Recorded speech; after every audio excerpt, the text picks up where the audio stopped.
அனைவருக்கும் வணக்கம். திருவிக நகர் சட்டமன்ற தொகுதியினுடைய வேட்பாளராக போட்டியிட்டு வெற்றி பெற்றவங்க தான் எம்.ஆர். பல்லவி அவர்கள் 48% வாக்குகளை பெற்றாங்க. ஸோ அங்க போட்டியிட்ட பொற்கொடி ஆம்ஸ்ட்ராங் 3வது இடத்திற்கு தள்ளப்பட்டு டெபாசிட் இருந்தாங்க. ஸோ நம்ம சர்வேல இதை பத்திலாம் நிறைய பார்த்துருந்தோம். இன்னைக்கு சென்னை மாநகராட்சிக்கு உட்பட்ட புளியந்தோப்பு அந்த பகுதியில 2 பள்ளிகள் திறக்கப்பட்டது.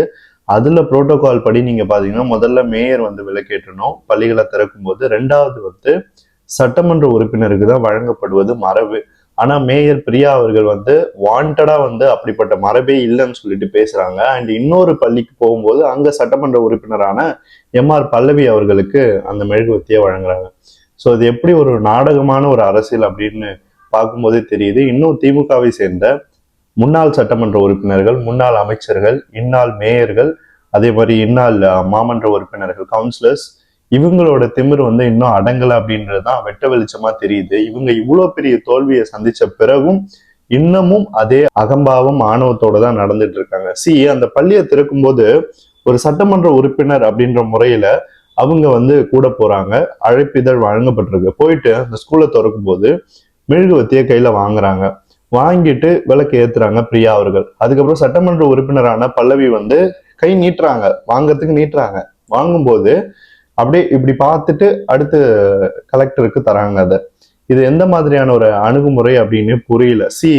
மாற்று கட்சியா இருக்கலாம், அரசியல் முரண்பாடுகள் இருக்கலாம், ஆனா இது மக்களுக்கு செய்ய வேண்டிய சேவை.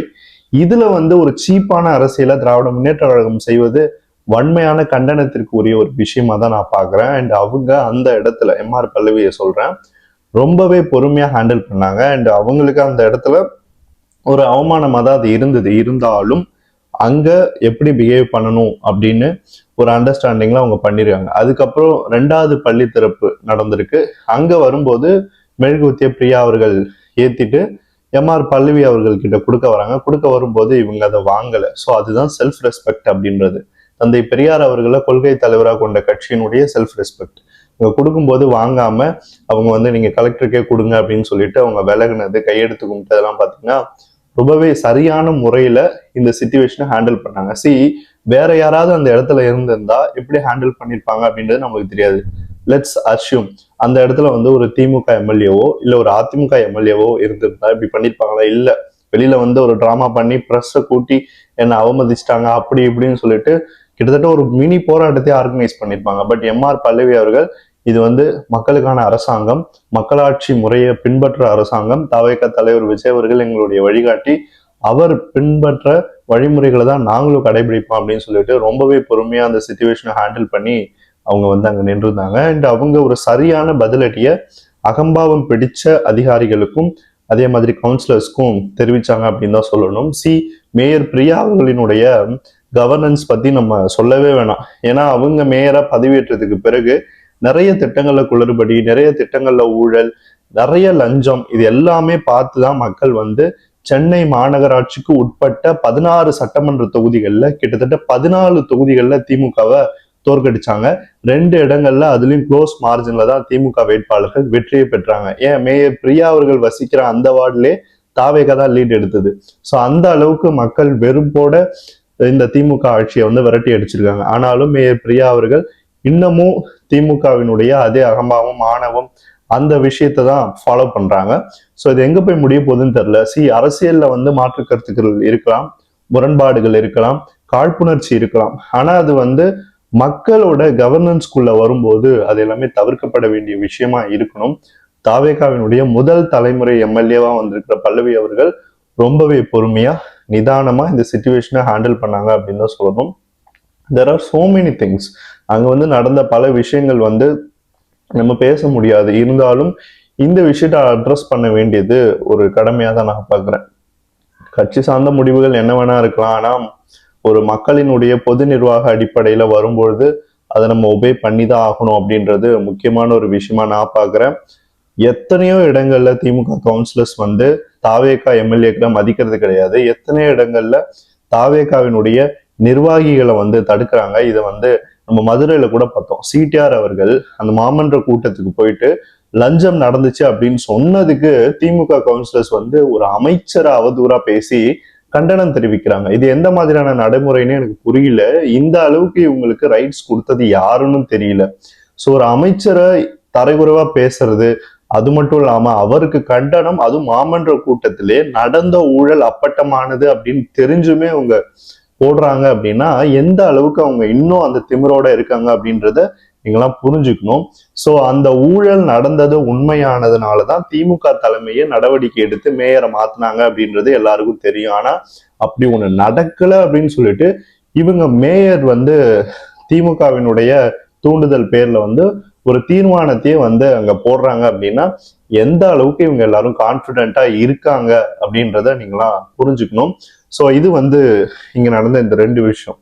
ரெண்டாவது என்னன்னா, இந்திய அளவுல ஜனநாயகம் வந்து படுகொழிக்கு தள்ளப்பட்டுருச்சு அப்படின்னு தான் நான் பாக்குறேன். ஏன்னா மேற்கு வங்கத்தினுடைய தொடர்ந்து 3 முறை முதலமைச்சரா இருந்த மம்தா பானர்ஜி அவர்கள் இப்போ ஆட்சியை மட்டும் இழக்கல, கட்சியே இழக்கிற நிலைமைக்கு போயிட்டாங்க. ஒரு காலத்துல அந்த கட்சிக்காக உழைச்சி ரத்தம் சிந்தி அடிபட்டு அவ்வளவு பிரச்சனைகளை கடந்து ஒரு கட்சியை உருவாக்கி எலக்டோரல் ப்ராசஸ்க்கு கொண்டு வந்து தளிர் சின்னம் பூ மாதிரி இருக்கும் அந்த சின்னத்தை வச்சுக்கிட்டு சுத்தியல் அருவாள் சின்னத்தை வீழ்த்தி ஆட்சிக்கு வந்தவங்க மம்தா பானர்ஜி. மிகப்பெரிய போராளி. இந்திய அளவுல ஒரு பெண் முதலமைச்சர் ஆவறது அப்படின்றதே பெரிய விஷயம். அதுலயும் மேற்கு வங்கம் மாதிரியான ஆணாதிக்கம் தலை தூக்குன ஒரு மாநிலத்துல ஒரு பெண் முதலமைச்சரா வர்றது மிக மிக அரிதான விஷயம். அப்படி வந்து அங்க சஸ்டெயின் ஆகி தொடர்ந்து 3 முறை ஜெயிச்சு, பாராளுமன்றத்துல ஜெயிச்சு, உள்ளாட்சி அமைப்புகள்ல ஜெயிச்சு நிலை பெற்று நின்னதெல்லாம் வந்து வரலாற்று சாதனை. மம்தா பானர்ஜியினுடைய ஆட்சி பொற்காலமா அப்படின்னு கேட்டீங்கன்னா கிடையாது. அதுல நிறைய ப்ராப்ளம்ஸ் இருக்கு, நிறைய விஷயங்கள் நடந்திருக்கு. என்றாலும் ஒரு மாநில கட்சி தேசிய கட்சிகளை எதிர்த்து ஃபைட் பண்ணி இத்தனை ஆண்டுகள் நிலை பெற்று நின்னது பெரிய விஷயம் தான். இந்த தேர்தலில் அவங்க தோல்வி அடைஞ்சிட்டாங்க. அவங்க தோக்க வேண்டிய தேர்தல் தான் இது. தொடர்ந்து ஆன்டி இன்கம்பன்சி அண்ட் அவங்களுக்கு எதிரான மக்கள் போராட்டங்கள்லாம் ஒன்னா சேர்ந்து அவங்கள வீழ்த்திருச்சு. அதுல எஸ்ஐஆருடைய பங்கு, தேர்தல் ஆணையத்தோட பங்குலாம் இருக்கு. அதை பத்திலாம் டீட்டெயிலா நம்ம பார்த்தோம். 60 லட்சம் வாக்காளர்கள் கண் முன்னாடியே நீக்கப்பட்டாங்க. மம்தா பானர்ஜி மிகப்பெரிய அளவுல போராட்டங்கள் எல்லாம் ஆர்கனைஸ் பண்ணாங்க. பட் அது எதையுமே தேர்தல் ஆணையம் காதுல போட்டுக்கல. எல்லாமே முடிஞ்சிருச்சு. அவங்க தோற்கடிக்கப்பட்டுட்டாங்க. தோற்கடிக்கப்பட்டாங்க, தோத்துட்டாங்கன்னு கூட நான் சொல்ல மாட்டேன். அதாவது தோற்கடிக்கப்பட்டது அப்படின்னு நான் சொல்ற அளவுகோல், அவங்க தோத்தாங்கன்னா கூட ஒரு 110 சீட்டாவது ஜெயிச்சுதான் தோப்பாங்க. ஆனா அவங்க ஜெயிச்சதே வெறும் 80 சீட்டு தான். ஸோ அங்கேயே வந்து மிகப்பெரிய அளவுல டவுட் வந்துச்சு. சரி, தோற்கடிக்கப்பட்டுட்டாங்க, ஆட்சி இழந்துட்டாங்க, ஆனா அவங்க கிட்ட கட்சி இருக்கு அப்படின்னு தான் எங்களை மாதிரியான ஆட்கள்லாம் நினைச்சோம். ஆனா இன்னைக்கு அங்க ஒரு ஹார்ஸ் ட்ரேடிங் நடந்து அவங்க எம்எல்ஏக்களையே விலைக்கு வாங்கி பாஜக ஒரு எதிர்கட்சி உள்ள அரசியலா பண்ணுது அப்படின்னு தான் எங்களுக்கு சந்தேகம் வருது. ஏன்னா அந்த கட்சியை வளர்த்தவங்க அவங்க, அந்த சின்னத்தையே வரைஞ்சதே அவங்க, அந்த கட்சியினுடைய சின்னத்தை மம்தா பானர்ஜியோட படத்தை ஒட்டி அந்த சின்னத்தை காட்டி தானே 80 பேர் ஜெயிச்சாங்க. அதுல இப்ப 53 பேர் நாங்க தான் உண்மையான திரிணாமுல் காங்கிரஸ், அவங்க கட்சியோட பேர் அது திரிணாமுல் காங்கிரஸ்ன்னு சொல்லிட்டு எதிர்கட்சி தலைவர்கிட்ட போயிட்டு அதாவது ஆளுங்கட்சியா இருக்கிற சுவேந்த அதிகாரி கிட்ட தெரிவிக்கிறாங்க. அதே மாதிரி சபாநாயகர் கிட்ட போய் கொடுக்குறாங்க, லெட்டர் கொடுக்குறாங்க. அண்ட் அவரும் அங்கீகரிக்கிறார். இது எப்படிப்பட்ட ஒரு ஜனநாயக படுகொலை அப்படின்றத பாருங்க. ஒரு கட்சியினுடைய ஸ்தாபகர்த்தா, கட்சியை உருவாக்குனவங்க, அவங்க தொகுதியில தோல்வி அடைஞ்சிருக்கலாம். அவங்க ஒரு ஆளை சொல்றாங்க இவர் தான் எதிர்கட்சி தலைவர்னு. கிடையாது, நாங்க முடிவு பண்றவர் தான் எதிர்கட்சி தலைவர்னு சொல்லிட்டு இந்த ரிபல் குரூப், பாஜகவால் தூண்டப்பட்ட இந்த ரிபல் குரூப் போயிட்டு அங்க ஆளுநர் மாளிகையிலையும் சந்திக்குது. அதே மாதிரி இங்க வந்து சட்டமன்றத்துல போய் ஸ்பீக்கர் இடத்துலயும் போயிட்டு லெட்டர் கொடுக்குறாங்க. ஸோ இது எல்லாத்தையுமே வந்து ஜனநாயகவாதிகள் பார்த்துட்டு தான் இருக்காங்க. இதுல எனக்கு வருத்தம் என்னன்னா, கண் முன்னாடியே மேற்கு வங்கத்தினுடைய மகள் தன்னுடைய கட்சியை இழக்கிறாங்க, கடினமான ஒரு பின்னடைவை சந்திக்கிறாங்க. தோல்வி தாங்க, தோல்வியை ஒத்துக்கிறாங்க, அவங்க தோற்கடிக்கப்பட வேண்டிய ஆள் தான். ஆனா கட்சியே அவங்கள விட்டு போகணும்னு அவசியம் கிடையாது இல்ல. மார்க்சிய கொள்கைகளை தாங்கின இயக்கங்களை அழிச்சுதான் மம்தா பானர்ஜி அங்க வந்தாங்க. அதுல எந்த விதமான மாற்று கருத்தும் கிடையாது. ஆனா அவங்களுடைய இந்த நிலைமை வந்து ரொம்பவே பரிதாபகரமானதா தான் இருக்கு. ஏன்னா யாருக்கும் இந்த நிலைமை வரக்கூடாது. இங்கேயும் மு.க.ஸ்டாலின் அவர்கள் தோல்வி அடைஞ்சாரு, அவருடைய கட்சி தோல்வி அடைஞ்சது. ஆனா இங்க அவருக்கு அவரோட கட்சி அவரை விட்டு போல. ஆனா அங்க பாஜகவினுடைய தூண்டுதல் பேர்ல அது நடக்குது. ஏன் அவங்க அதை டார்கெட் பண்ணாங்க அப்படின்னு பாத்தீங்கன்னா, வெறும் எதிர்கட்சி தானான்னு கேட்டீங்கன்னா இல்ல, அவங்களுக்கு குடைச்சல் தர்ற நம்பர் 1 முதலமைச்சர்கள்ல ஒரு ஆள் வந்து மம்தா பானர்ஜி. அதனால எப்படியாவது ஆட்சியை மட்டும் இல்ல கட்சியே முடிக்கணும் அப்படின்னு சொல்லிட்டு தான் இதை பண்ணிட்டு இருக்காங்க. ஸோ ரிபல் குரூப் வந்து இப்போ கட்சியை ஆக்கிரமிச்சு அவங்க தான் உண்மையான திரிணாமுல் காங்கிரஸ் அப்படின்ற அளவுக்கு போக போறாங்க. ஸோ இது எந்த இடத்துக்கு கொண்டு போய் நிறுத்த போகுது அப்படின்னு தெரியல. உண்மையாவே நான் வேதனைப்படுறேன். இந்த சிச்சுவேஷன்ல ஒரே ஒரு அரசியல்வாதி அண்ட் ஒரே ஒரு ஜேர்னலிஸ்ட் கூட இதுக்கு எதிராக குரல் கொடுக்கல. ஜனநாயகத்துல ஒரு காலத்துல இதே சிச்சுவேஷன் திமுகவுக்கு வரலாம், அதிமுகவுக்கு வரலாம், மற்ற மாநில கட்சிகளுக்கும் வரலாம். அப்போ நீங்க யோசிச்சு பார்க்கணும் இந்த சிச்சுவேஷன் எங்க கொண்டு போய் நிறுத்த போகுது அப்படின்னு சொல்லிட்டு. ஸோ கட்சி தாவல் தடை சட்டத்தை இன்னும் விரிவுபடுத்தணும், நிறைய அமெண்ட்மெண்ட் கொண்டு வரணும், நிறைய விஷயங்கள்ல புது அம்சங்களை சேர்க்கணும். இல்லைன்னா ஜனநாயகம் படுகுழிக்கு தள்ளப்படுறோம் அப்படின்ற பயம் எனக்கு இருக்கு. ஸோ நிச்சயமா இது பத்தி அரசியல் சார்ந்த ஆய்வாளர்களும் அதே மாதிரி உச்சநீதிமன்ற நீதிபதிகளும் தாமாக முன் வந்து இதை வந்து விசாரிக்கணும். இங்க வந்து மேற்கு வங்கத்துல நடந்தது ஜனநாயக படுகொலை. எதிர்கட்சியாக வந்த ஒரு கட்சியை உட்கட்சி ரீதியா பிளவுபடுத்தி அந்த கட்சியினுடைய தலைவரையே கட்சியை விட்டு நீக்கிறதுலாம் வந்து ஒரு மிகப்பெரிய ஒரு ஹாரிபிள்.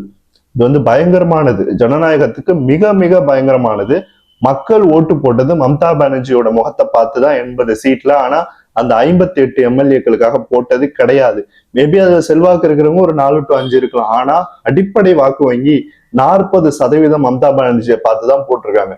சோ இந்த விஷயத்துல மக்கள் நிச்சயமா மம்தா பானர்ஜி பின்னாடிதான் அணிவகுத்து நிற்பாங்க அப்படின்னு தான் நான் பாக்குறேன். சோ இந்த இன்சிடென்ட் வந்து ரொம்பவே கண்டிக்க தகுந்த ஒரு விஷயமா இருக்கு. நிச்சயமா இது குறித்து மற்ற கட்சிகளும் குரல் கொடுக்கணும்.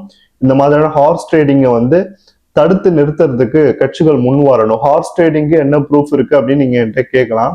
ப்ரூஃப் இருந்தா நிச்சயமா வந்து மம்தா பானர்ஜி அதை வந்து எக்ஸ்போஸ் பண்ணியிருப்பாங்க. பட் நடக்கிற நிகழ்வுகள் அப்படிதான் இருக்கு. மகாராஷ்டிரால சிவசேனா எப்படி ஒடிஞ்சதோ, எப்படி தேசியவாத காங்கிரஸ் ஒடிஞ்சதோ, அதே மாதிரி ஏஜேஎஸ்யூ எப்படி கட்டாயப்படுத்தப்பட்டதோ, அதே மாதிரி ஆர்ஜேடியில ஒரு ஃபிராக்ஷன் எப்படி உடைஞ்சதோ, அதே மாதிரி பிஜேடியில எப்படி உட்கட்சி பூசல் தலை தூக்குச்சோ, அதே மாதிரியான ஒரு நிகழ்வு தான் இங்க மம்தா பானர்ஜிக்கும் நடந்துட்டு இருக்கு. நிச்சயமா அவங்க மீண்டு வரணும், திரிணாமுல் காங்கிரஸை கைப்பற்றணும், மீண்டும் தேர்தல் வெற்றிகளை சந்திக்கணும் அப்படின்னு தான் நான் விருப்பப்படுறேன். ஸோ இது வந்து ஒரு மற்ற மாநில நிகழ்வா இருந்தாலும் இந்திய அரசியலையும் நான் ஃபாலோ பண்ணிட்டு தான் இருக்கேன். ஸோ அதனால இந்த இன்சிடென்ட் வந்து நேத்துல இருந்து ரொம்ப டிஸ்டர்பிங்கா இருந்துச்சு. அதனாலதான் உங்ககிட்ட இதை நான் வந்து ஷேர் பண்ணிக்கிட்டேன். இது மாதிரியான நிகழ்வுகள் தமிழ்நாட்டுல எந்த கட்சிக்கும் வரக்கூடாது. அது ஆளுங்கட்சியா இருக்கட்டும், எதிர்கட்சியா இருக்கட்டும், எதிரான கட்சியா இருக்கட்டும் கொள்கைகள்ல. ஆனா ஜனநாயக முறைப்படிதான் நம்ம போராடி வெற்றி பெறணுமே தவிர இந்த மாதிரியான குறுக்கு வழிகளை வந்து கையாளக்கூடாது அப்படின்றதுதான் என்னுடைய ஒரே கோரிக்கையாவும் பார்வையாவும் இருக்கு. ஓகே, இப்படிதான் இந்த அரசியல் நிகழ்வுகள் போயிட்டு இருக்கு. இது போல இன்னொரு வீடியோல மறுபடியும் உங்களை சந்திக்கிறேன். நன்றி.